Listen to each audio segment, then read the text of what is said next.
UP में निकाय चुनाव में बीजेपी ने ऐतिहासिक जीत दर्ज की। इस ऐतिहासिक जीत के लिए बीजेपी संगठन की कुशल रणनीति ने विपक्ष को शहर की सरकार से बाहर कर दिया। यूपी के सीएम योगी से लेकर दोनों डिप्टी सीएम ने रैली और जनसभाएं की। विधायकों से लेकर मंत्रियों तक ने गली और मोहल्ले में निकाय चुनाव का प्रचार प्रसार किया। इसको लेकर बीजेपी प्रदेश महामंत्री संजय राय ने एएनबी न्यूज से खास बातचीत की है। स्थानीय निकाय चुनाव में भारतीय जनता पार्टी का डंका बजाया है। भारतीय जनता पार्टी ने ऐतिहासिक जीत करते हुए निकाय चुनाव में 17 की 17 सीटों में जीत दर्ज कराई है। सबसे बड़ी बात यह है कि इतिहास में पहली बार भारतीय जनता पार्टी ने 17 की 17 सीटों पर जीत दर्ज कराते हुए क्लीन स्वीप किया। हमारे साथ ज्यादा बातचीत करने के लिए, बल्कि ज्यादा मीडिया में नहीं आते, पर्दे के पीछे काम करने में ज्यादा विश्वास रखते हैं, हमारे साथ मौजूद है संजय राय जी। सर, क्या रणनीति रही कि 17 की 17 जीतों पर आपने जीत दर्ज कर ली? वास्तव में पहली बार उत्तर प्रदेश में इस नगर निकाय चुनाव को पार्टी ने उसी गंभीरता से लिया जिस तरह से लोकसभा और विधानसभा की चुनाव लेते हैं। क्या इसका अर्थ क्या हुआ? इसका अर्थ यह हुआ कि जैसे लोकसभा और विधानसभा के चुनाव में जो है कि रैलियां होती हैं, सभाएं होती हैं, जैसे सम्मेलन होते हैं, महिला सम्मेलन, युवा सम्मेलन, जिस प्रकार से बाइक रैली, रथ यात्रा, जितने तरह के कार्यक्रम आप सोच सकते हैं कि लोकसभा विधानसभा में होते हैं, प्रचार के, जनसंपर्क के, सभी प्रकार के कार्यक्रम जो है इसमें कराए गए। इसी के साथ जहां एक तरफ माननीय प्रदेश अध्यक्ष श्री भूपेंद्र चौधरी जी ने पूरे प्रदेश में जा कर के जिले में जा कर के कार्यकर्ताओं को जो है प्रेरित किया, कार्यकर्ताओं के सम्मेलन को संबोधित किया, उनको प्रेरित किया जो है पार्टी के लिए काम करने के लिए। वहीं दूसरी तरफ हमारे उत्तर प्रदेश के महामंत्री संगठन माननीय धर्मपाल जी ने पूरे शिद्दत से जो है लग करके कार्यकर्ताओं को बैठक किए, उनको टिप्स दिए, जीत का मंत्र दिए। और इतना ही नहीं, जो है कि लोकसभा विधानसभा चुनाव में सारी व्यवस्था को सिस्टमेटिक चलाने के लिए, व्यवस्थित चलाने के लिए वार रूम का कॉन्सेप्ट होता था, वार रूम बनाया जाता था। पहली बार नगर निकाय के चुनाव में भी भारतीय जनता पार्टी ने वार रूम बनाया और उस वार रूम को बनाने का, उसको पर्दे के पीछे रह के संचालित करने का अगर श्रेय किसी को जाता है तो हमारे उत्तर प्रदेश के महामंत्री संगठन श्रद्धेय धर्मपाल जी को जाता है कि जिन्होंने वार रूम को संचालित किया।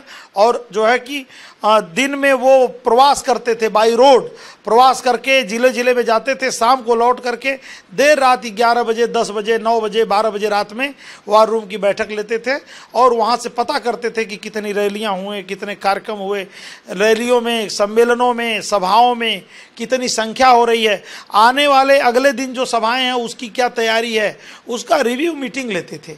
और जब लखनऊ में होते थे तो उस दिन वह सुबह और शाम दोनों सुबह और शाम 2 बार जो है कि रिव्यू मीटिंग लेते थे। तो इस प्रकार से भारतीय जनता पार्टी के जो कार्यकर्ता हैं, प्रदेश से लेके पन्ना प्रमुख तक जितने भी कार्यकर्ता हैं, जो हमारे बूथ अध्यक्ष से लेकर के प्रदेश अध्यक्ष जी तक, और हमारे जो सरकार में माननीय मुख्यमंत्री जी से लेकर के और विधायक तक, माननीय सांसदगण, माननीय विधायकगण, माननीय मंत्रीगण, माननीय और विशेष रूप से माननीय मुख्यमंत्री और दोनों डिप्टी सीएम द्वय, इन्होंने तमाम ताबड़तोड़, आप सोच सकते हैं कि इस चुनाव में भाजपा ने जो है कि 3-3 हेलीकॉप्टर और जो है जहाज सबका उपयोग किया, सब किराए पर ले करके, क्योंकि सरकारी जहाज का उपयोग करना प्रतिबंधित होता है। तो 3-3 हेलीकॉप्टर, एक जहाज लेकर पूरा धुआंधार रैलियां माननीय मुख्यमंत्री जी और सभाएं की, और माननीय दोनों डिप्टी स्वयं द्वय, दोनों लोगों ने जो है रैली और सभा किया और इस तरह से एक माहौल बना पूरे प्रदेश में जीत। स्थानीय चुनाव में जिस तरह से शहर की सरकार बन गई उत्तर प्रदेश में, क्या माना जाए उत्तर प्रदेश में 2024 में क्या भारतीय जनता पार्टी के तीसरे बार प्रधानमंत्री नरेंद्र मोदी बनेंगे? देखिए, जहाँ तक माननीय प्रधानमंत्री श्रद्धेय नरेंद्र मोदी जी की बात है, तो वह एक, मैं समझता हूँ कि आज के डेट में यह जो अगर वैश्विक दृष्टिकोण से देखेंगे, दुनिया के एंगल से देखेंगे, तो वह आज एक दिव्य पुरुष है। वह जो है कि दिव्य पुरुष है, क्योंकि जिस चुनाव में माननीय मोदी जी रहते हैं, कम से कम जो है कि 10%, 15% वोटिंग 15-20% वोटिंग ज़्यादा होती है। वो रहते हैं तो उनका चुनाव होता है तो 15 से 20% वोटिंग ज़्यादा होती है। तो उनके चुनाव पे तो कोई सवाल ही नहीं है। और उत्तर प्रदेश का अगर योगदान जो है कि लोकसभा चुनाव में आप पूछेंगे तो इस प्रचंड गर्मी में, पिछला जो चुनाव हुआ था उत्तर प्रदेश में नगर निकाय का, वो हुआ था अक्टूबर नवंबर में, उसमें प्लीजेंट मौसम था और उस मौसम में वोट पड़ना आसान होता है। इस बार जो मौसम था वो गर्मी का, मई का महीना है, लू है, गर्मी है। इसमें भी जो है कि प्रयागराज जैसे महानगर में 1-1.5% वोट ज़्यादा पड़ा 17 की तुलना में 23 में। अब बाकी महानगरों में, पंचायतों में, नगर पंचायतों में, नगर पालिकाओं में जो वोट है वह जो है मेंटेन रहा हमारा प्रतिशत। तो यह क्यों हुआ?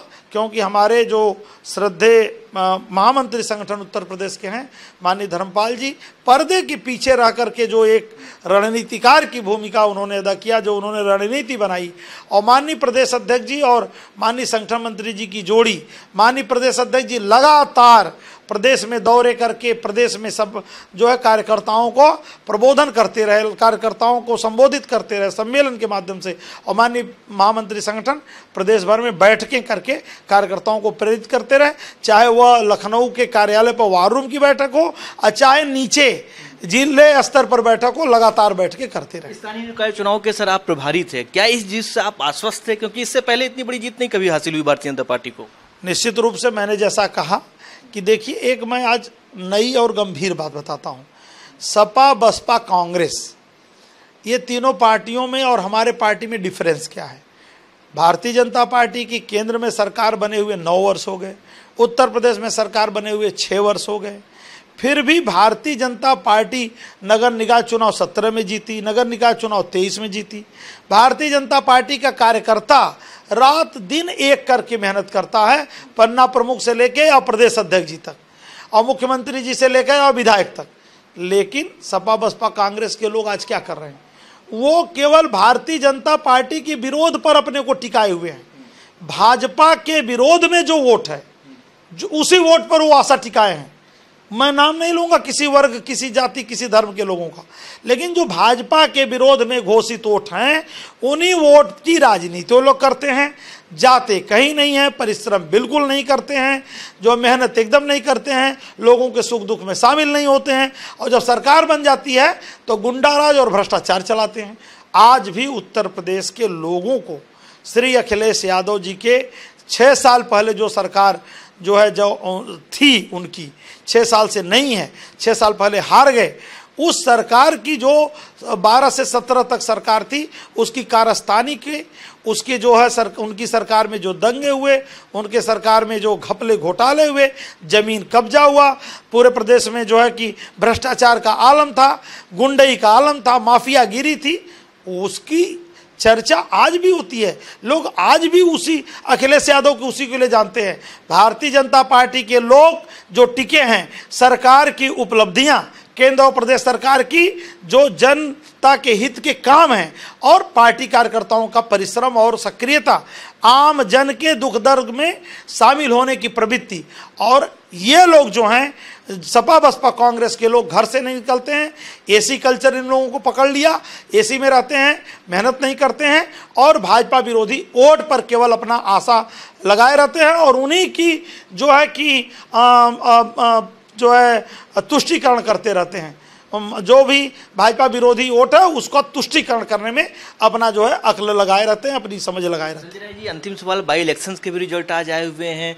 दो उपचुनाव हुए जहां पर स्वार और 96 सीट पर, दोनों में भारतीय जनता पार्टी की जो सहयोगी दल है, अपना दल, उन्होंने कब्जा किया। समाजवादी पार्टी की परंपरागत सीट जो रामपुर सदर थी, इसके बाद स्वार, उस पर भी भारतीय जनता पार्टी कब्जा हो गया।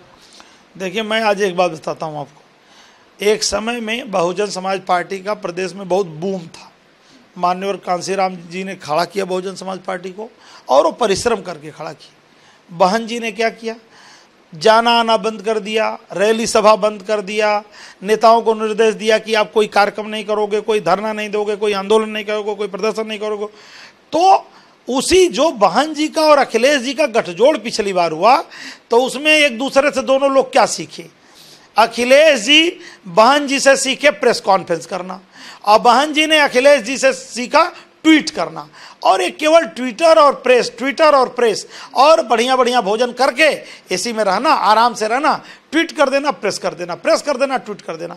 तो भारतीय जनता पार्टी का कार्यकर्ता परिश्रम कर रहा है, तो लोग देख रहे हैं कि सत्ता में होने के बाद भी ये विनम्र हैं, सत्ता में होने के बाद जमीन नहीं कब्जा करते, सत्ता में होने के बाद टोल टैक्स देते हैं, टोल पे भाजपा का झंडा लगा हुआ आदमी टैक्स देता है, सत्ता में होने के बाद जाकर के अस्पताल में लाइन लगा के मरीज दिखाते हैं, सत्ता में होने के बाद कहीं भी हुड़दंग नहीं करते हैं, जमीन कब्जा नहीं करते हैं, गुंडई नहीं करते हैं, लफंगई नहीं करते हैं, भ्रष्टाचार नहीं करते हैं।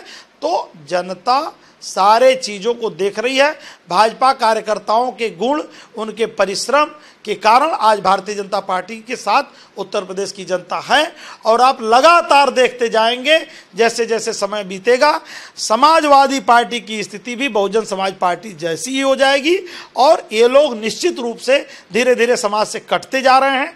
और भारतीय जनता पार्टी जो जगह बन रही है इनके जो है मार्जिनलाइज होने से, वो जगह एक्वायर कर रही है अपने परिश्रम, अपने प्रयास, अपने ईमानदारी और चरित्र के बल पर।